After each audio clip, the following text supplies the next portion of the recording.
कल जो पढ़े थे ये मैग्नेटिक सर्किट क्या होता है, ये चीज़ हम कल भी बताए थे आपको कि ये चारों पॉइंट्स जो है मैग्नेटिक सर्किट क्यों इम्पोर्टेंट है, ये सब हमने कल देखा था। ये सारे इस चैप्टर का मैग्नेटिक सर्किट इम्पोर्टेंट है क्यों। तो इसके जो रीजन है वो है a current carrying wire produces a magnetic field around it. किसी भी कंडक्टर में अगर करंट है तो ये क्या करता है, अपने चारों तरफ मैग्नेटिक फील्ड सेटअप करता है। मैग्नेटिक फील्ड का मीनिंग है कि फ्लक्स है, ये मैग्नेटिक फ्लक्स है ये। उसके बाद time varying magnetic field produces, ये कांस्टेंट करंट यहाँ दिखाया हुआ। अब अगर हमारा करंट जो हो, अगर हमारा करंट जो है टाइम वेरिंग हो जाए, यानी टाइम के साथ चेंज होने वाला हो, जो कि पढ़े हैं इक्वेशन में, I equal to I M cos omega T plus theta I पढ़े थे, प्लस जो है ये थीटा आई जो है, ये वाला टाइम वेरिंग करंट है ये। अगर ये इंस्टेंटेनियस वैल्यू है और टाइम वेरिंग भी है, टाइम के साथ चेंज हो रहा है। Produces a voltage in a coil of wire if it passes through the coil. Time varying magnetic field अगर होगा, ये करंट टाइम वेरिंग है, तो ये फ्लक्स भी हम इसको फाई को लिखते हैं फाई एम। मान लो ये साइन ओमेगा टी है, ये अगर टाइम वेरिंग होगा तो ये भी टाइम वेरिंग होगा। नहीं, साइन नहीं बल्कि वो कॉस है तो ये भी कोसाइन ही होगा, कॉस ओमेगा टी हो जाएगा ये। तो ये क्या होता है कि अगर ये टाइम वेरिंग है तो ये क्या करता है कि ये फ्लक्स अगर किसी क्वाइल से, ये अगर क्वाइल है हमारा, ये फ्लक्स अगर इस क्वाइल से गुजरेगा फाई, ये चेंज कर रहा है टाइम के साथ, तो इसमें क्या कर देगा, ये वोल्टेज प्रोड्यूस कर देगा। और इसी एक्शन को हम लोग ट्रांसफॉर्मर एक्शन कहते हैं। This action is known as transformer action. जब टाइम चेंजिंग फ्लक्स किसी क्वाइल से गुजरता है तो फैराडे लॉ से E equal to d phi by d t होता है, ये प्रोड्यूस हो जाता है, इसमें voltage minus d phi by d t voltage का प्रोडक्शन हो जाता है यहाँ पे। इस एक्शन को ट्रांसफॉर्मर एक्शन कहते हैं, जो कि बाद में पढ़ेंगे, पहले मैग्नेटिक सर्किट कंप्लीट होगा तो। उसके बाद है अगर ये फ्लक्स कांस्टेंट हो गया तो वोल्टेज प्रोड्यूस नहीं होगा। फाई अगर कांस्टेंट हो गया तो वोल्टेज जीरो हो जाएगा। A current wire, a current carrying wire in presence of magnetic field, अगर मैग्नेटिक फील्ड हमारे पास कहीं से इधर आ रहा हो, मान लो ये मैग्नेटिक फील्ड ऐसे है, ये फाई है, तो इसको अगर करंट कैरिंग क्वाइल, इसमें यहाँ पे करंट कैरिंग क्वाइल एक लाया जाए यहाँ पे, has a force induced on it, तो इस पे क्या हो जाएगा, फोर्स इसमें हो जाएगा। और इसको हम लोग मोटर एक्शन कहते हैं कि जब फ्लक्स आपका करंट कैरिंग वायर जो है, ये मैग्नेटिक फील्ड में जब हम डाल देंगे, मैग्नेटिक फील्ड कहीं से भी आए हमारे पास फ्लक्स है, तो उसमें क्या हो जाएगा, इस एक्शन को कहते हैं मोटर एक्शन कहते हैं। इसका उल्टा है a moving wire in presence of magnetic field. अब ये वायर को मूव करा दिया, इसको मूव करा दिया, और यहां पे क्या है, मैग्नेटिक फील्ड प्रेजेंस है, तो क्या हो जाएगा, has a voltage induced in it moving. ये क्वाइल अगर हो जाए, मान लो यहाँ पे हमारे पास, ये हमारे पास a wire is in presence of magnetic field has a voltage induced in it, moving wire है ये हमारा वायर जो है, इस तरह से ये वायर है मान लो, और इसको हम मूव करा रहे हैं, ये मूव कर रहा है, मान लो ऐसे मूव कर, ये रोटेशन में, इसको एक्चुअली ऐसे रोटेट कराते हैं। जब ये रोटेट करेगा और मैग्नेटिक फील्ड के प्रेजेंस में यहाँ पे फील्ड ऐसे जा रहा है, तो इसमें क्या हो जाएगा, इंड्यूस्ड ईएमएफ हो जाएगा, और इसको जनरेटर एक्शन कहते हैं। तो जनरेटर, मोटर, ट्रांसफॉर्मर, तीन तरह के एक्शन जो है इलेक्ट्रिकल इंजीनियरिंग में पढ़ना होता है। तो इसके लिए मैग्नेटिक फील्ड देखो सब जगह होना जरूरी है। ट्रांसफार्मर में भी मैग्नेटिक फील्ड, मोटर एक्शन में भी मैग्नेटिक फील्ड, जनरेटर एक्शन में भी मैग्नेटिक फील्ड, ये हर जगह मैग्नेटिक फील्ड बड़ा इंपॉर्टेंट पार्ट है पूरे इलेक्ट्रिकल इंजीनियरिंग में। जो चीज हम लोग पढ़ते हैं वो एक क्या होगा, रेसिस्टेंस रहेगा, एक इंडक्टेंस रहेगा, एक कैपेसिटेंस रहेगा, वोल्टेज सोर्स होगा, करंट सोर्स होगा, ये सारे एलिमेंट जो है पूरे इलेक्ट्रिकल में पढ़ेंगे, और फ्लक्स होगा। यही सारा मिल के, और इलेक्ट्रिकल में कुछ नहीं पढ़ते हैं, सारा इसी के जो है आर एल सी, जहां भी जाएंगे वहां मिलेगा। कहीं पे करंट कांस्टेंट मिलेगा, कहीं पे करंट टाइम के साथ वायरिंग मिलेगा। अब अलग अलग टाइम पे इसका अलग अलग मैथमेटिकल इंटरप्रिटेशन होता है, मैथमेटिकल इंटरप्रिटेशन होता है ये। लेकिन अब देखिए कि जब एनर्जी को एक फॉर्म से दूसरे फॉर्म में ट्रांसफर करना है, जैसे यहां से कल हमने बताया था कि तो ये एक मीडियम हमको चाहिए, यहाँ पे ये वाया मीडियम ही जाता है। जब भी इलेक्ट्रिकल एनर्जी का मतलब है यहाँ वोल्टेज करंट है, अगर यहाँ भी इलेक्ट्रिकल वोल्टेज और करंट मिला, ये E2 हो गया, ये I2 हो गया, यहाँ पे E1 हो गया, यहाँ I1 हो गया, तो यहाँ पे मैग्नेटिक मीडियम होगा, तभी जो है यहाँ से यहाँ एनर्जी का फॉर्म में ट्रांसफर होगा एक साइड से दूसरे साइड में, और ऐसे एक्शन को हम लोग ट्रांसफॉर्मर एक्शन कहते हैं, ये बताए थे। उसके बाद फिर क्या होता है कि अगर हमारे पास इलेक्ट्रिकल एनर्जी इस साइड दें, E1 I1 दें, इलेक्ट्रिकल डोमेन यहाँ फिर मैग्नेटिक रहेगा यहाँ पे, और यहाँ पे अगर हमारे पास मैकेनिकल हो गया, जैसे कि फाइन का एग्जांपल है, टॉर्क और स्पीड मिल गया हमको आउटपुट साइड में, तो इसको कहेंगे इलेक्ट्रिकल एनर्जी का मैकेनिकल एनर्जी में कन्वर्जन हो गया, तो इसको जो है हम लोग मोटर एक्शन कहते हैं। घर में जो फैन लगा है और भी बहुत तरह का है, वॉशिंग मशीन है, तो इन सब चीजों में इलेक्ट्रिकल एनर्जी जो है मैकेनिकल एनर्जी में कन्वर्ट होता है। फिर जो है एक और एग्जाम्पल दिखाए थे, वो क्या था कि ये आपको मैकेनिकल एनर्जी था, टॉर्क एंड स्पीड, और इलेक्ट्रिकल एनर्जी में ट्रांसफर हुआ है, यानी कि E2 एंड I2 करंट में चला गया, फिर यहाँ मैग्नेटिक फील्ड पाई चाहिए। तो इसी के लेकिन अगर कोई कहे कि मैकेनिकल से मैकेनिकल जाना है, एनर्जी ट्रांसफर करना है, तो इसमें नो फील्ड, इसमें फील्ड नहीं चाहिए। अगर यहाँ भी टॉर्क है, यहाँ भी स्पीड है, यहाँ भी मान लो टॉर्क है और यहाँ भी स्पीड है, तो ये इसके लिए मैकेनिकल के लिए फील्ड की जरूरत नहीं है। जैसे ये मैकेनिकल के लिए फील्ड की जरूरत कैसे नहीं है, यहां से जैसे ये मैकेनिकल एनर्जी, इसको उठा के यहां से यहां रख दिए, तो इसमें मैकेनिकल में फील्ड की जरूरत नहीं पड़ती है। तो लेकिन इलेक्ट्रिकल से मैकेनिकल, इलेक्ट्रिकल से इलेक्ट्रिकल, मैकेनिकल टू इलेक्ट्रिकल जाना हो तो फील्ड की जरूरत है। अब बेसिक लॉ जो इसको गवर्न करता है वो यही है, ये 12 में भी पढ़े हैं, basic law governing production of magnetic field by a current is Ampere's law. ये होता है H.dl equal to I net होता है, यानी नेट करंट उसमें जो फ्लो कर रहा है उसके H जो है इंटेंसिटी ऑफ मैग्नेटाइजेशन है, जो कि कल हम बताए भी थे आपको, इंटेंसिटी ऑफ मैग्नेटाइजेशन है। तो इसके बारे में हम कल बताए भी थे कि ये क्या होता है, H के साथ क्या रिलेशन होता है। अब ये जो H/L है हमारे पास, H/L जो है, H है magnetic field intensity produced by current I net. H जो है ये H is magnetic field intensity produced by current, यहाँ नेट करंट लिख दिया है बट एक ही चीज है, बाई करंट I नेट। ये I नेट कितना करंट को कितने करंट के वजह से ये प्रयोग, क्योंकि जैसे जैसे हम ये करंट बड़ा करेंगे ना, ये I का वैल्यू बड़ा करेंगे तो ये H भी बड़ा हो जाएगा, यानी करंट के बढ़ने से आपका H भी बढ़ेगा। इसके कुछ डेफिनेशंस और बताते हैं। ये आपको एल लेंथ समझने के लिए इस डायग्राम को देखना होगा। देखो ये कोर है, ये देख रहे, ये क्रॉस सेक्शनल एरिया है इसका, यही ए है, A is the cross sectional area, N number of turn है, और इसमें जो है ये फाई ऐसे, ये एल सी, यही है कोर में कितना दूरी ये तक ये फ्लक्स जो है फाई फ्लो किया है, वही लेंथ कितना लेंथ ही कोर के अंदर चला है ये फ्लक्स। तो H into L C equal to ये होगा एन इंटू आई। ये एम्पियर सर्किटल लॉ यही है, ये intensity of magnetization multiplied by length of the core on which this flux travel, जितना ट्रेवल करता है ये वो है। आई क्या है आपका, इसमें ये क्वाइल में, ये क्वाइल है, इसमें आई जो करंट दिए हैं वो ये करंट है। एन क्या है, नंबर ऑफ टर्न्स है, कितने टर्न से गुजर, एन नंबर ऑफ टर्न से गुजरता है, इसीलिए ये करंट एन इंटू आई हो गया है। अगर एक ही टर्न रहता तो ये सिंपली हम कह देते कि आई कह देते इसको।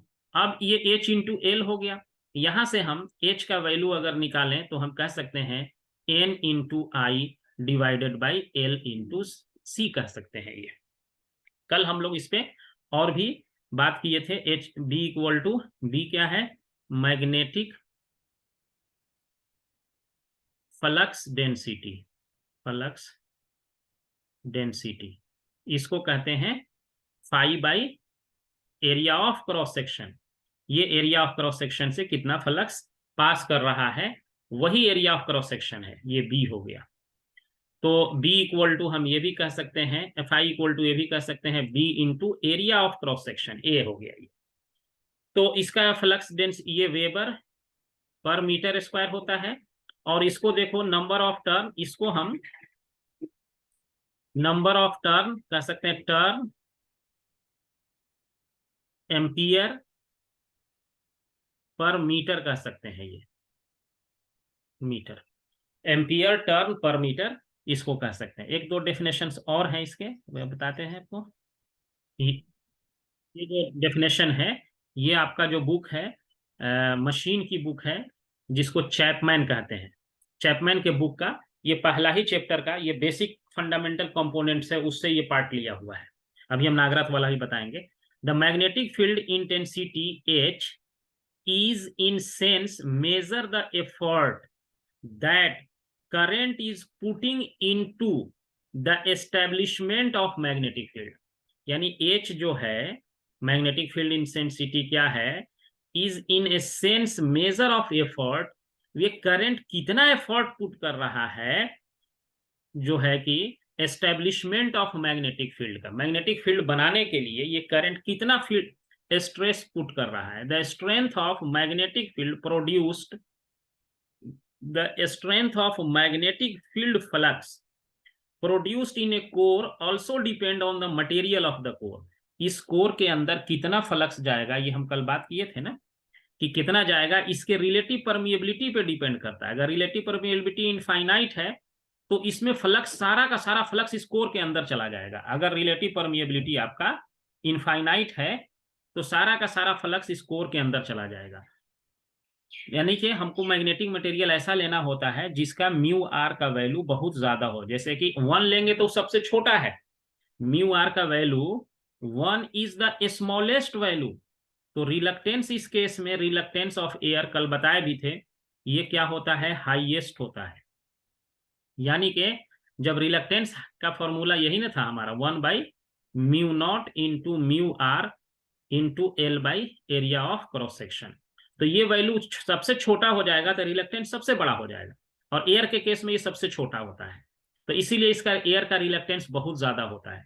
इसीलिए एयर में फ्लक्स को जब पास करेगा तो उसको बहुत ज्यादा रिलक्टेंस मिलेगा, उसको बहुत ज्यादा रिलक्टेंस एयर के पास होता है तो उसमें फ्लक्स। लेकिन एक चीज और है यहाँ कि जैसे हम लोग कंडक्टर की बात करते हैं तो कंडक्टर में क्या बात करते हैं कि मान लो कि यहाँ हमको करंट अगर इसमें ऐसे फ्लो कर रहा है, यहाँ पे हम वोल्टेज V लगा दिए हुए हैं इससे, तो करंट इसमें R है। अगर इस R का वैल्यू हम इनफाइनाइट कर दें तो इसमें I का वैल्यू क्या हो जाएगा, 0 हो जाएगा इसमें। यानी कि इसको काट दें या तो 0 हो जाएगा। यहाँ क्या होगा, ये फ्लक्स जब एक बार ये निकल जाता है किसी भी एलिमेंट से, या जैसे ये कंडक्टर है, मान लो इस पे हम ऊपर से कुछ प्लास्टिक लपेट दें इसके ऊपर से, तो हम क्या कर सकते हैं कि इसको हम हाथ से पकड़ सकते हैं। यानी कि इस प्लास्टिक में करंट का फ्लो नहीं होगा। यानी प्लास्टिक ऐसा मटेरियल है जिसमें करंट फ्लो नहीं होता है। ये आई इसमें क्या होता है, 0 होता है, करंट फ्लो नहीं होता है। और भी मटेरियल है, लकड़ी है जो है कि और जो है जैसे और क्या कह सकते हैं, प्लास्टिक है, लकड़ी है, और भी बहुत सारे मटेरियल है, सैंड है, इस सब में करंट फ्लो नहीं होता है। लेकिन उसको हम मतलब कि इसको हम इंसुलेटर कहते हैं, इलेक्ट्रिक इंसुलेटर कहते हैं, यानी उसमें करंट का फ्लो नहीं होता है। लेकिन अभी तक कोई भी ऐसा मटेरियल नहीं बना है जो मैग्नेटिक इंसुलेटर हो जाए। ये बहुत इंपॉर्टेंट बात है, मैग्नेटिक इंसुलेटर नहीं होता है। यानी एक बार फ्लक्स प्रोड्यूस हो गया तो आप चाहेंगे कि उस फ्लक्स को रोक दें, नहीं रुक सकता है। रोकने का मतलब सोचेंगे कि ये करंट हटा दे तो खत्म हो जाएगा, तो करंट से तो प्रोड्यूस ही हुआ था ये, तो करंट को अगर हटा देंगे तब तो ठीक है, करंट बंद कर देंगे ना, करंट को क्लोज कर देंगे, स्विच को यहां से लगता है, इसको अगर हम ये ऐसे था तो यहां से अगर हम इसको क्लोज कर देते तो ये नहीं जाता करंट, तो फ्लक्स ही बनता ही नहीं। लेकिन जैसे कि ये करंट फ्लो हो रहा है तो इसको हम पकड़ सकते हैं ना, यहाँ पे इंसुलेटर लगा करके, जैसे प्लास्टिक से पकड़ सकते हैं, कपड़ा से पकड़ सकते हैं इस तार को जिसमें करंट जा रहा है। लेकिन फ्लक्स के लिए ऐसा कुछ है ही नहीं, अभी तक कुछ भी नहीं बना है मटेरियल ऐसा जिसमें फ्लक्स पास न करता हो, यानी कि there is a no magnetic insulator. Magnetic insulator कोई भी नहीं है, जब एक बार फ्लक्स पास कर जाएगा तो वो पास करता रहेगा, कोई भी मैग्नेटिक इंसुलेटर अभी तक बना नहीं है अभी तक। अब एयर का जो रिलक्टेंस होगा वो सबसे ज्यादा होगा, तो एयर में फ्लक्स जो होगा वो सबसे कम होगा, सबसे कम फ्लक्स एयर में ही फ्लो होता है। तो कोर पे भी डिपेंड करता है, the relation between magnetic field intensity and resulting magnetic flux density produced with in material is given by. ये रिलेशन जो है कल भी हम इस पे बात किए थे, आज इसका हमने लिख दिया, ये B equal to mu into H होता है। इसी से हमारा अब बहुत सारे कैरेक्टरिस्टिक का यहां से हमें पता चलेगा। देखिए जैसे कि अभी हम आपको एक कैरेक्टरिस्टिक बताते हैं। एच क्या है, एच का जो प्रॉपर्टी है, बी और एच में ये रिलेशन हो गया, H represent the effort exerted by current to establish a magnetic field. Mu represent the relative case of establishment in a magnetic field in a given material। यानी कि ये H जो है, H हमारा क्या आया है, N into I divided by length of the core आया है। अगर ये H ज्यादा है तो ये I भी क्या होगा, ज्यादा होगा। I अगर ज्यादा है तो H भी ज्यादा होगा। यानी अगर हम H ज्यादा स्टेब्लिश करना चाह रहे हैं तो हमको I क्या होना पड़ेगा, ज्यादा होना पड़ेगा। दूसरा बात देखिए यहां से, इस रिलेशन से B equal to mu into H है, म्यू का वैल्यू बताया है, परमिएबिलिटी है, तो H क्या होगा आपका, B बाई म्यू हो जाएगा। अगर ये म्यू का value, mu equal to mu naught into mu r होता है, तो म्यू नॉट का वैल्यू तो ये फिक्स है, ये चेंज नहीं होता है, ये फिक्स्ड है। लेकिन अब हम चेंज किसको कर सकते हैं, म्यू आर को। तो म्यू आर को अगर वैल्यू आप देखिए, म्यू आर अगर बहुत बड़ा हो जाए, इनफाइनाइट हो जाए, इसको बड़ा लॉजिकली समझना इस बात को, अगर म्यू आर आपका इनफाइनाइट हो गया तो एच यहां से देखिए तो क्या हो गया, एच आपका हो गया जीरो। एच जीरो हुआ है यहां पे, अगर ये म्यू आर इनफाइनाइट हो गया then this H becomes zero, लेकिन B is not zero, B is not zero, H is zero. H किससे रिलेटेड है, एच इज रिलेटेड विथ, ये बड़ा हाई लेवल की बात है, N I by L, L length of the core. यानी जब एच आपका जीरो हो गया, यहां से देखिए अब इसमें से कौन सा पार्ट जीरो हो सकता है, अगर एच जीरो है तो बताओ तो कौन सा पार्ट इसमें से जीरो होगा, इस तीनों में से करंट, करंट जीरो होगा। गुड, तो ये करंट हो गया जीरो, ये तो जीरो होगा नहीं, ये जीरो होगा नहीं। इससे क्या मतलब चला फिजिकल, कि हम ऐसा सोच सकते हैं कि हम करंट भी नहीं दें, अब मैग्नेटिक फील्ड बी बन जाए। ये तब कब पॉसिबल है, जब म्यू आर का वैल्यू इनफाइनाइट हो। ये आइडियल केस है, ऐसा होता नहीं है कभी, ये आइडियल केस है। बट आपसे कोई पूछ सकता है कि वो कंडीशन बताइए जब बिना करंट दिए हुए हम मैग्नेटिक फील्ड सेटअप कर लें, तो कहेंगे कि this is ideal case. Actually ये होता नहीं है, लेकिन अगर आप चाहते हैं तो कोर का रिलेटिव परमिएबिलिटी आप इनफाइनाइट कर दीजिए। आप ऐसा करने से आपका क्या होगा, एच तो जीरो हो जाएगा, लेकिन बी का वैल्यू इसका, इसीलिए कैरेक्टरिस्टिक जब इसका प्लॉट करते हैं ऐसे, ये वाला कैरेक्टरिस्टिक जब प्लॉट करेंगे, इधर वाला जो है एच कहते हैं, H equal to N I by L C हो गया, इधर बी रखते हैं। तो ये क्या होता है कि अगर ऐसा हो गया, आई का वैल्यू जीरो हो गया, तो यहां पे जो फ्लक्स होगा ये लाइन पे, इसको बहुत अच्छे से लिख भी लेना, जब ये जीरो हो जाएगा तो उस समय क्या होता है कि ये एच का वैल्यू जब जीरो है, यानी कि आई का वैल्यू जीरो हो गया, उस समय फ्लक्स ऐसे बढ़ता रहेगा, ये फ्लक्स सेचुरेशन पे नहीं जाता है।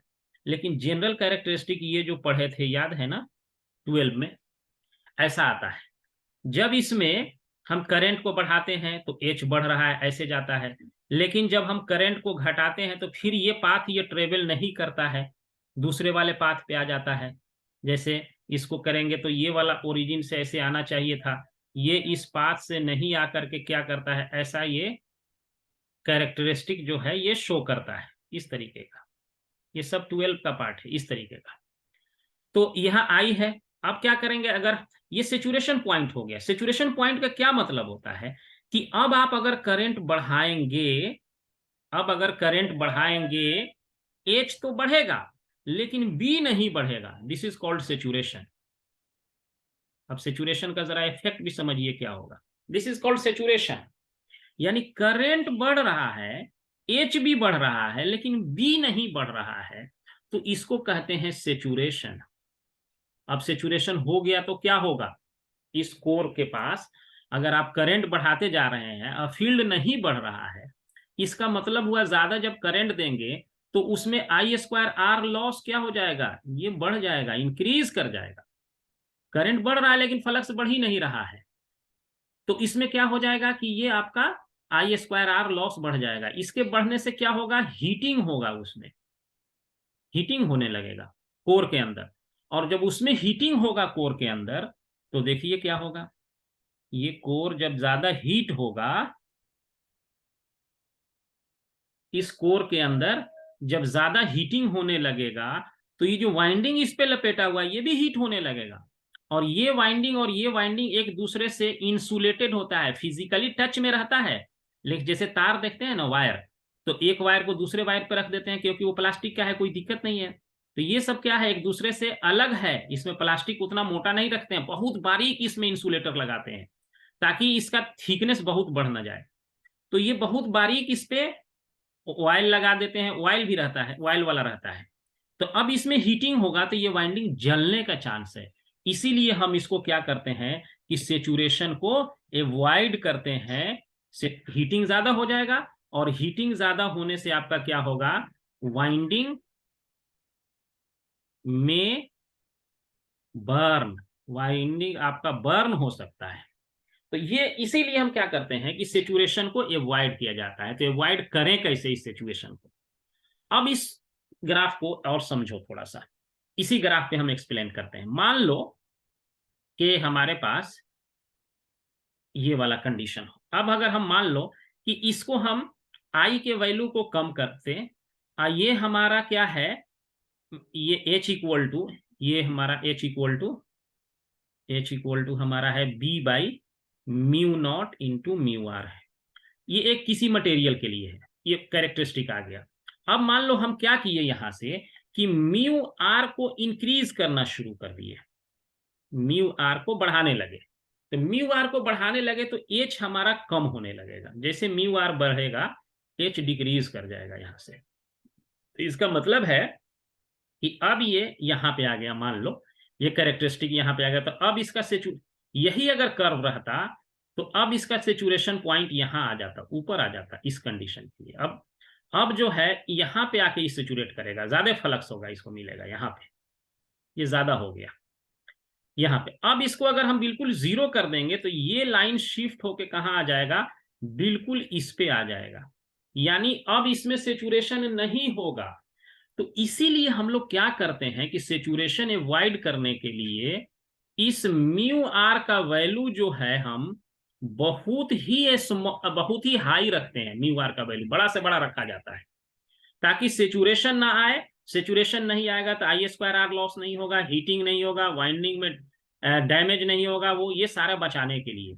लेकिन अब इनफाइनाइट तो कर नहीं सकते, तो ऐसा करते हैं कि इसको थोड़ा और, ये नहीं कि ये कम कर देते हैं, तो ये कैरेक्टरिस्टिक थोड़ा सा इस तरीके से जाएगा, और ये वाला हिस्सा जो है ये इस तरीके से ये आ जाएगा, ये वाला।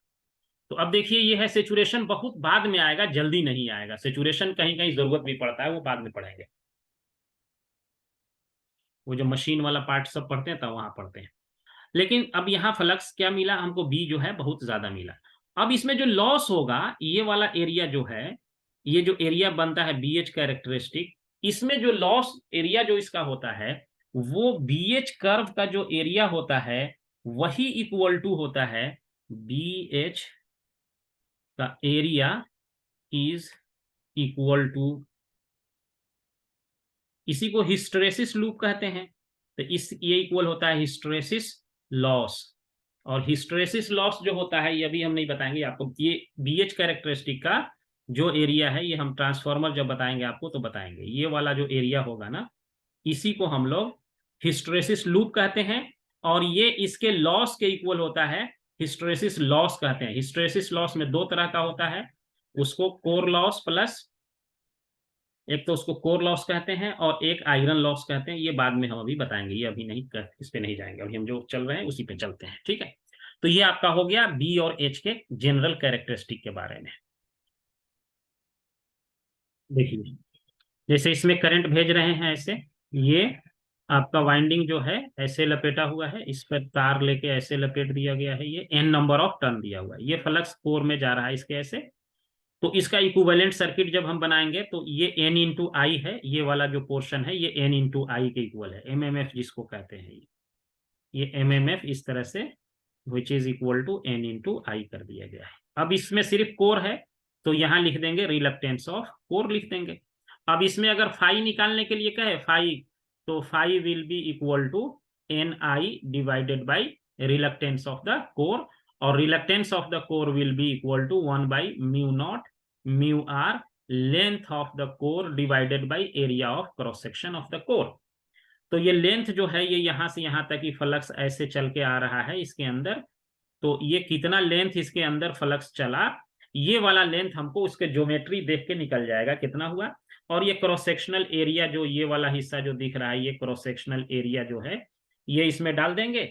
और म्यू आर का वैल्यू जो है कोर वगैरह है तो इसका दिया होगा, जैसे मान लो म्यू आर इक्वल टू हो सकता है कि 6000 हो, तो ये 6000 डाल देंगे। म्यू नॉट का वैल्यू तो फिक्स ही है 4 पाई इंटू 10⁻⁻⁷।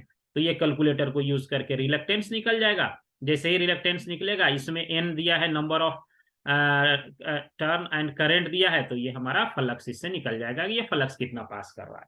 मतलब कोई ना कोई ऐसा रिलेशन रहेगा जिससे हम इसको सॉल्व कर सकते हैं।